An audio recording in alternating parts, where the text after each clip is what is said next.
This is the late for work shave. 1, 2, 3, 4, 5. With the slurry lather method, we're just going to be as fast as we can. Get to the point where we do 3 passes. Man, I could have maybe shaved a little bit more.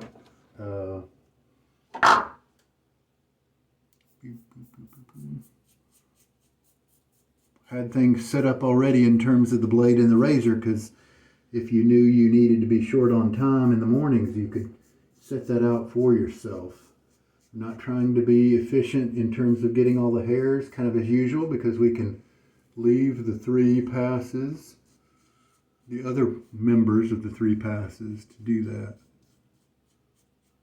Just do a little bit of coverage there. A little quick rinse. Just really curious if I could, not even going to do a splash of water because the brush does have a good bit of wetness on it. Just really curious if we could get it down to be pretty quick. Notice I am being slow around like the ears, because if you have to stop and take care of blood, then it's not really a very fast shave. And it's getting smoother as we are reducing stubble here. Can't help but rinsing the razor, but I bet that could be optional. You know, can the slurry lather method be really, really, really fast?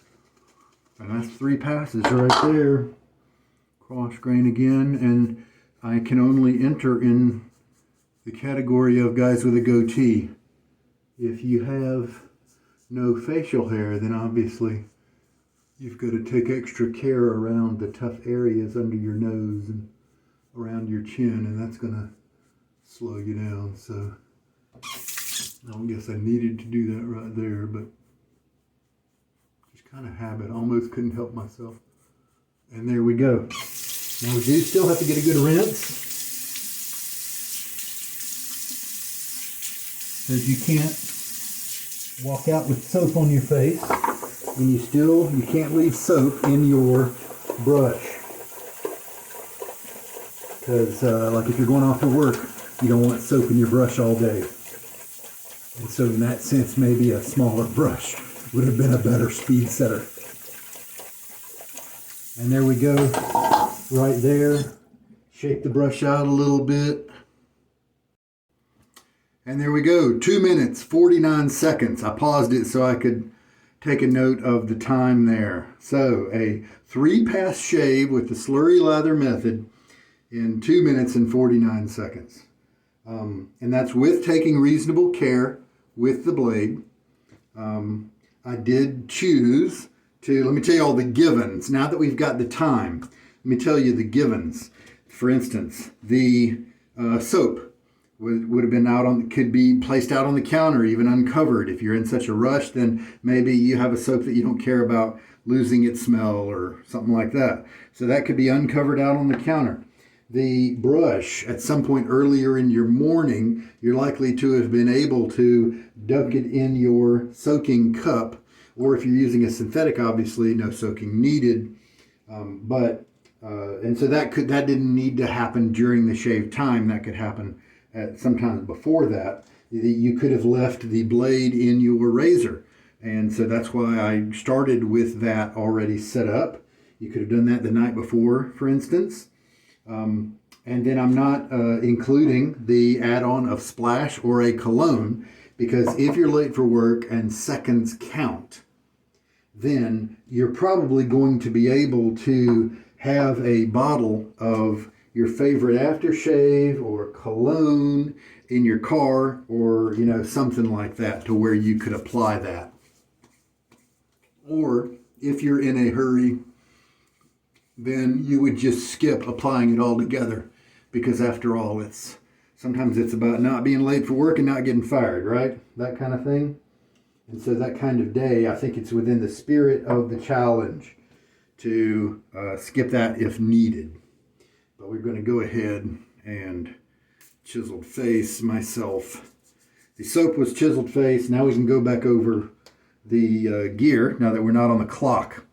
The soap and that was in the spirit of the challenge, the soap was dry. The soap had been out for more than 24 hours, uncovered, and so that's why I did 5 or 6 swirls.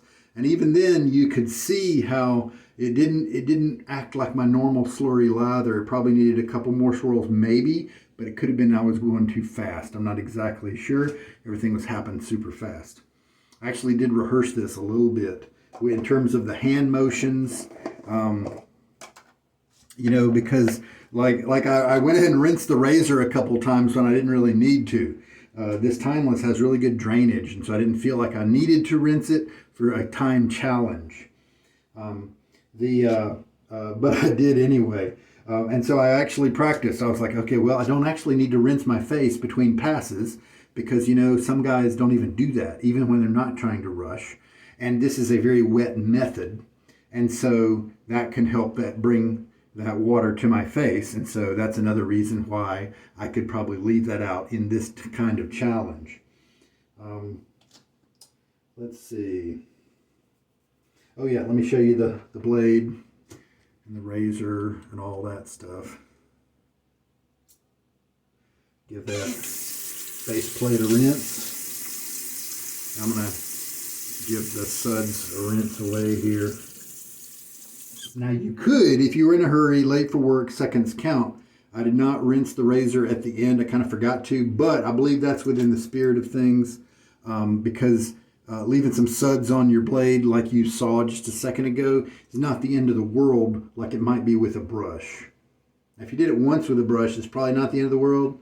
I don't know that for sure though, because soap and its chemical properties will eat away at natural hair brushes like Badger or Boar. And they'll give you bristle loss eventually. Now, if you leave soap in there one time, does it cause bristle loss? I don't know. But you can leave some suds on your blade if you're in an emergency, hurry kind of situation. Usually you're not doing it with a marathon blade that you're trying to preserve. So let me show you the identifying marks there.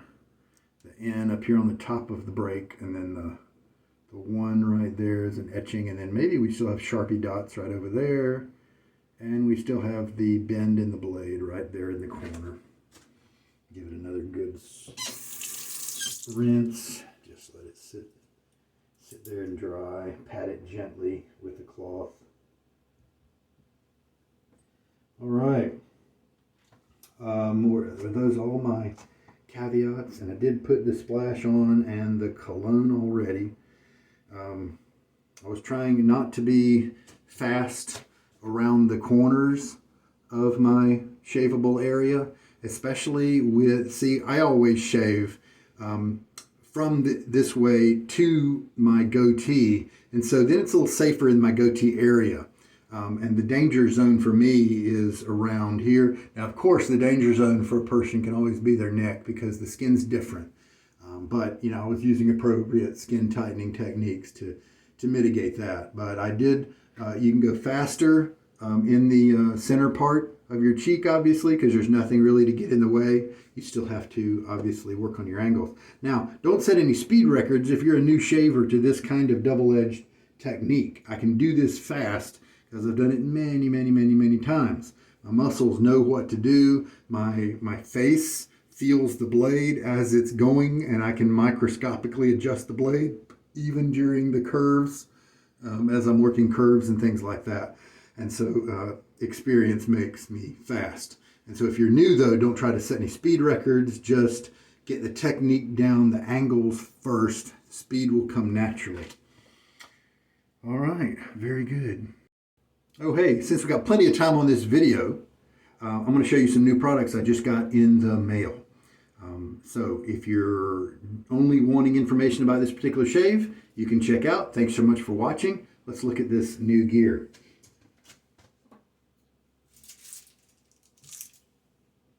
It was from an order to Summer Break. Summer Break has a fabulous soap base and very, very good. I like it because it fits me well, because I like a a base that you can put a lot of water into it and it still stays lightly creamy, instead of something like the chiseled face here, the tallow version that I'm using. This one from Summer Break works better than that, in my opinion, and kind of for the kind of lather that I prefer. Here are the two soaps that I got. Wood Shop has been out for a year, 6 months, something like that. Not a long time, but it didn't just come out. And I actually talked to Summer Break guy. This is Kearney, Nebraska. Is that right? Yeah, Kearney, Nebraska. Yeah. And I talked to him because I've been through Kearney. It's in the geographical center of the United States. And good country out there. Lots of cornfields and soybean fields and things like that. Rolling hills and things. And I actually talked to him as he was developing this scent, because he was talking to me about a scent that he was working on about, the middle school or a high school carpentry shop where the class that students would go and take, and what are you going to smell if that's your theme. And so it's really neat to then buy this. And I think the artwork's kind of neat. It's modern. I often go for more traditional looking artwork, but this is more modern. Kyle, I think this is Kyle.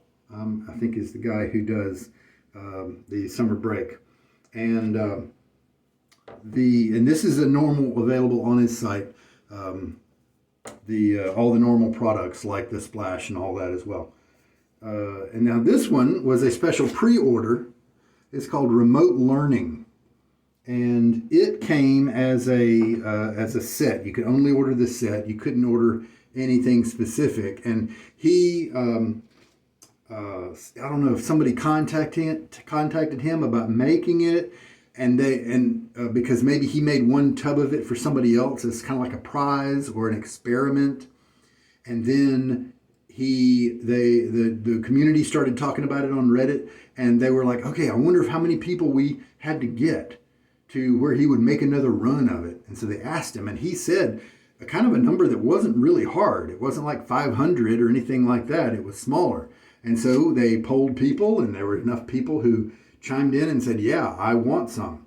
And so he made up a batch. You know why it's special? Because in this light of this new scenario that we have with things being remote, and you doing things on Microsoft Teams or Skype or whatever, you're remote. And so Mountain Dew is the remote learning. You can probably see how it's kind of supposed to be kind of mountainy foliage kind of thing. This is supposed to be smelling like Mountain Dew, so obviously some citrus in there.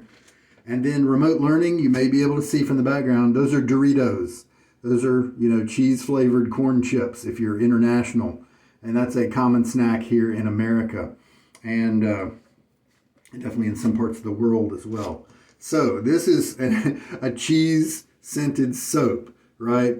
And that's why it was so strange. That's why it was such a limited run. And then that's why they had to kind of ask about who might be interested, because they want to make sure there were enough people to buy it. And it shortly sold out. Now, I don't know if he has more on his website. Probably if you just Googled Summer Break soaps, you would find it. Does he have his website? Yeah, summerbreaksoaps.com.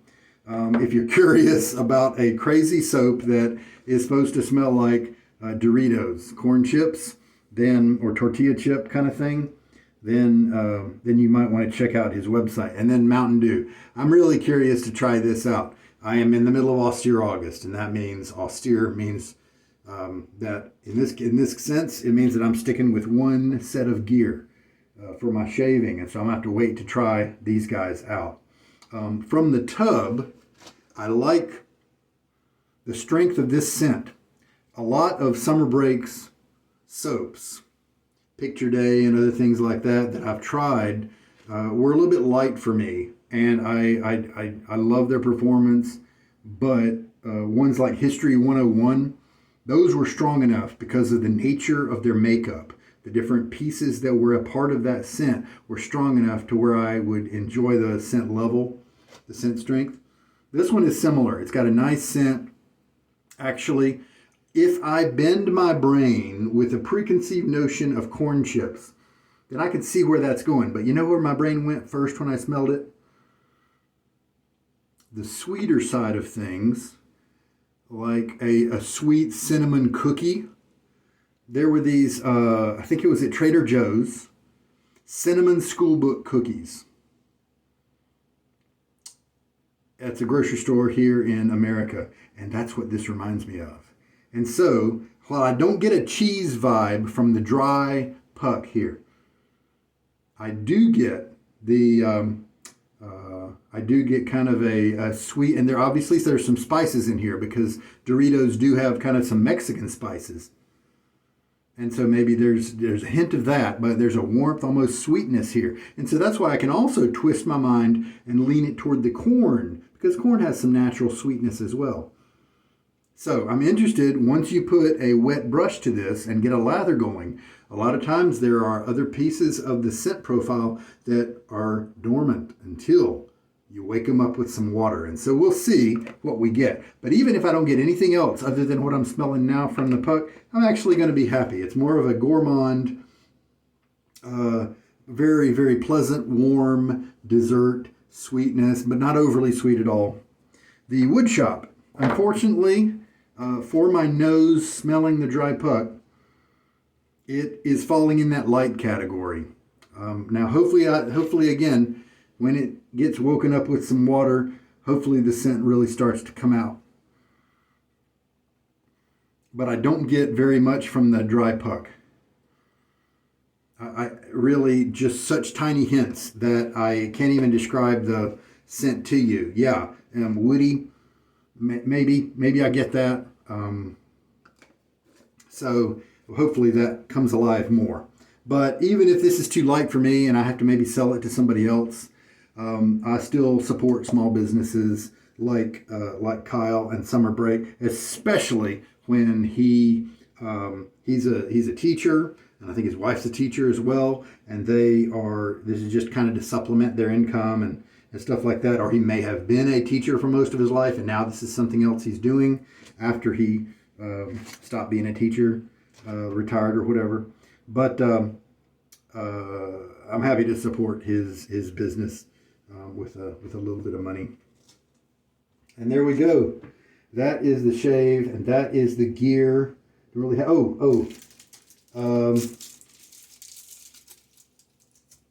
Sterling has hand soaps for the bath, that sort of thing. And they look like this. They come in these boxes. Sterling has so many scents that they created boxes for their soaps, and the soap, sorry, is pretty much the size of this box. And it's all rectangle, so you get all this soap is in this box. In terms of, you definitely get a good value for your money.